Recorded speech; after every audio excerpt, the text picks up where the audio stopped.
Amityville Horror House. Real story. The days get shorter and the leaves fall. It's the time of year to work on curating your Halloween viewing list of scary season favorites. In the category of haunted house stories, a modern favorite remains the Amityville Horror.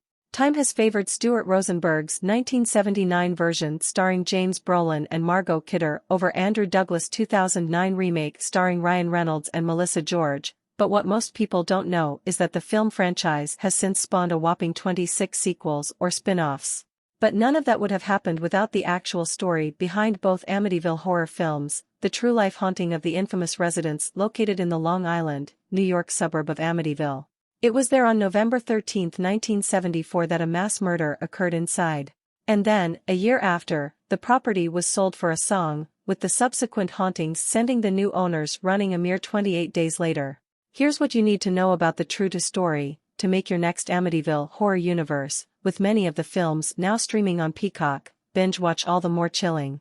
The house that first came to be known as the Horror House in the wake of the murders, and then the Amityville Horror House after the 1979 movie, refers to the large, three-story Dutch colonial home at 112 Ocean Avenue in Amityville, New York. First built in 1927, it has gone through several renovations and sales since it was constructed. Publicly, the address was changed to 108 Ocean Avenue to deter the influx of tourists trying to find the residence. In 2016, the Wrap reported that it was sold for $850,000. Per the story, the property was built on top of a Shinnecock burial ground, and one of its previous owners, John Ketchum, was an avowed satanic worshipper.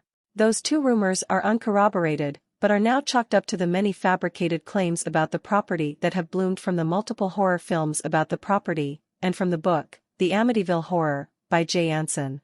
So, the house is still a viable property with resident. While the Amityville Horror films focus on the hauntings and dark spirits that exist in the house, what caused those paranormal symptoms was the mass murders that Ronald Joseph DeFeo Jr. committed against his family inside the house on November 13, 1974. At the time, DeFeo Jr. was just 23 years old. In the middle of the night, he got up and shot his parents and four siblings, Dawn, 18, Allison, 13, Mark, 12, and John, 9. He then ran to a local bar and, according to the trial transcripts, said, "You got to help me. I think my mother and father are shot."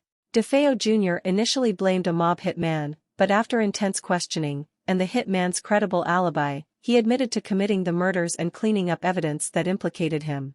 With the entire DeFeo family deceased, except for Ronald, their home remained vacant until it was put on the market a year later.